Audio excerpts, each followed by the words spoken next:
afternoon. Welcome once again to the weekly update with Kyle Johansson and the mayor. And before we roll to the weather, I got to say our new intro. Hopefully you like it. It's interesting. It's good. Well done, government channel, for that. Off to the weather.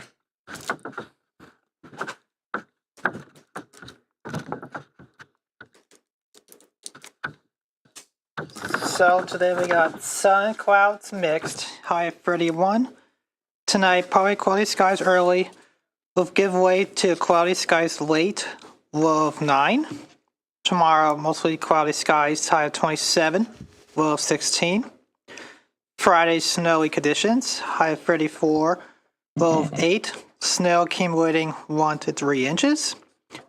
Saturday, mostly sunny skies, high of 22, low of 2. Next, on Sunday, morning clouds, followed by afternoon sunshine, high of 26, low of 16. And next Monday, partly cloudy skies, mostly cloudy skies, high of 41, low of 27. And for the first time in who knows how long, we'll see highs above 50 degrees. Next Tuesday, high of 52, low of 32 with partly cloudy skies. So the men's team won against Western Michigan. It's 91 to 71 last night, and then they are playing at Miami, the number 1 seed right now. Miami is 23 to nothing right now, so they lost no games in non-conference or lost no games in MAC play. And then the women's is home tonight for their National Women's and Sports Day game.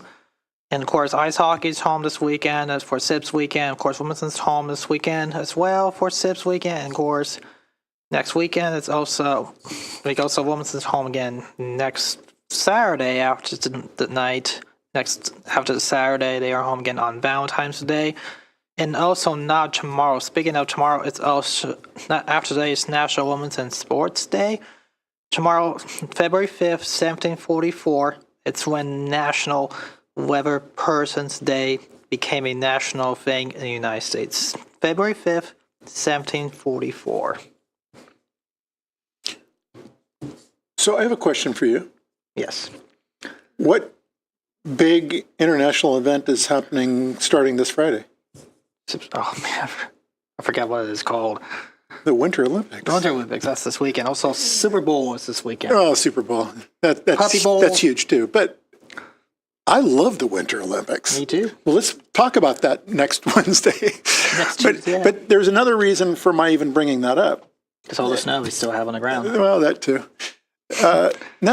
There's a really interesting, notable person who is going to be representing Athens, Ohio at the Winter Olympics this year.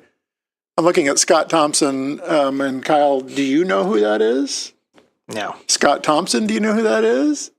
He's giving a thumbs up that he does. I know who it is. It's Gwyneth Phillips, yes. But I know that. So Gwen is this is awesome. So she grew up here. She was, as a young individual, a regular at Bird Arena, out there on the ice, playing, and she is she is the goalie for the U.S. Women's Olympic hockey team, which is so amazing. I'm going to need you to fact check this, Scott, at some point in time, not right now, but has Athens ever had an Olympian at any of the modern day Olympic Games? He's saying not that he's seen, and I don't know either. I would wager to say that this is the first time ever for a winter Olympian, winter sport Olympian. So Gwyneth Phillips, so amazing. We're all so proud of what you've accomplished and the fact that you are going to be representing the United States. And a little bit more importantly, maybe a lot more importantly, the city of Athens, Ohio, at the Winter Olympics taking place in Italy. All right. Speaking of weather, I know that you mentioned that it's going to be likely more snow on Friday. Clearly not as much as we had a week and a half ago. But with that, I think you know this as well as I know this, that if you have a sidewalk in front of your house, it is your responsibility to clear that sidewalk. To shovel, and Kyle, can you just shovel a 12-inch path on your sidewalk? No. No. You have to be the whole sidewalk. You got to do your sidewalk. I know it's hard. I know it's onerous, especially when you've got 4 inches of fresh powder, and then on top of that, 1.5 inches of ice, and then a little bit of dusting on top of that. You got to remove it. This holds true for business owners. It holds true for residences in our R1, R2, and R3 zones. It is incumbent upon all of us to make sure that we are keeping the sideways clear. And it doesn't mean, I can keep it clear because it's going to warm up to 52 on Tuesday of next week. No, it needs to be done now. Plus, it's in code that you can be cited for not removing the snow from your sidewalk. So just do it. Get it done. Another thing, I think we have a slide for this, and that is some residential energy management resources that we have out there. I know that SOPEC, the Sustainable Ohio Public Energy Council, has put together this really nice 10-point briefer for all of you of things you can be doing, everything from turning off your lights when you leave a room. I keep harping on my twin daughters, Adelia and Alana, all the time, and not just their bedrooms, but turn off the light in the bathroom. I feel like it's falling on deaf ears with 14-year-olds, but they are 14, and we keep doing that. If you have a programmable thermostat, make sure you make adjustments when you're away, for sure, setting it back, 7 to 10 degrees lower from when you're there. Good thing to do. Wash your clothes if you can in cold water, which can save you up to 90% of the, 90% of your energy consumed in washing is used when you're using hot water or warm water, because where's that coming from? Your hot water heater. Adjust your thermostat, like I said, unplug appliances, turn your water heater down to 120 degrees Fahrenheit. You get above that too, you run the risk of scalding people if it's higher. So that's not only a energy consumption saving tool, but also a safety thing. LED light bulbs and many, many more things. So keep that in mind. Do what you can to drive down not only your energy costs, but just being a good steward of our electric grid and the environment. Another thing that's been going on for at least 2 months now, just happened Monday morning, which happened to be Groundhog's Day, is the Monday morning mingle at the community center. I went in January. It is really pretty nice, to where there's coffee, some other beverages there, non-alcoholic, of course, treats, conversation with neighbors, friends, and the Arts, Parks, and Recreation staff, and when available, the mayor of the city of Athens, when I can get there. February's, which just happened, like I said, Monday, it was sponsored by McDonald's. I think what will happen is that they will reach out to other interested sponsors when these continue. It's always the first Monday of the month from 9:30 to 11 o'clock in the community center. So come check it out at 701 East State Street Community Center. You all know where the community center is, so go and partake. We talk about this all the time. We bring it up a lot. This is another great tool when it comes to emergencies of different types, whether it is a weather-related emergency or schools-related emergencies, public safety departments, and so on and so forth, criminal activities, missing persons. Nixle, use it. It's free. Doesn't cost you a dime. Just text 45701, which should look really, really familiar to you, to 888-777. Download it. It's free. Again, doesn't cost you a dime. You can modify it. You can set it up to alert you to whatever you want to.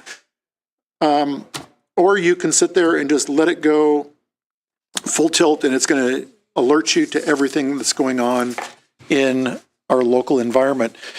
The other app that we want you to download, again, it is free, is the Athens, Ohio City Source app. And again, simple to do. You just go to the Google Play or the Apple App Store and you type in Athens, Ohio City Source, and that app will pop right up. Download it. This is great for reporting out things that you see in the city that don't look right, whether it is a potential water line break and there's water that's kind of pouring out of a hillside or up through the street or a sidewalk.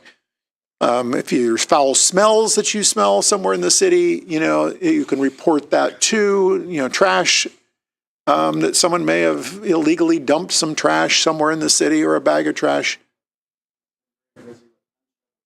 Oh, nice. I'm just being told by Scott Thompson that it has gotten, I don't want to say flooded, but it has gotten a lot from unshoveled sidewalks. Yay to the citizens that are reporting that. Who's responsible for that? Kyle, who's responsible for shoveling sidewalks? Everybody. All the property owners, whether it's a business or a residential, that's R1s, R2s, R3s, the B zones, M zones, whatever. If you've got a sidewalk, shovel your sidewalk. So, Scott, that makes my heart sing to sit there and think that people are reporting these. Because therefore, it's easier for our code enforcement office to get out and report it, address it. I mean, if people are reporting it, the code office needs to address that, and they will. And again, I'm going to say this, you run the risk of getting a citation if you don't get out there and effectively clear your pedestrian passageway, which is your sidewalk, if you have a sidewalk in front of your house. If you don't have one, then, then people are probably adapt to walking in the streets. And I know that's a city responsibility to where we're getting out and plowing. They have been doing a great job of doing so. As long as there aren't cars parked in the streets, that certainly impedes our snowplows from being able to completely clear the sidewalk or the streets, but they have been doing a great job.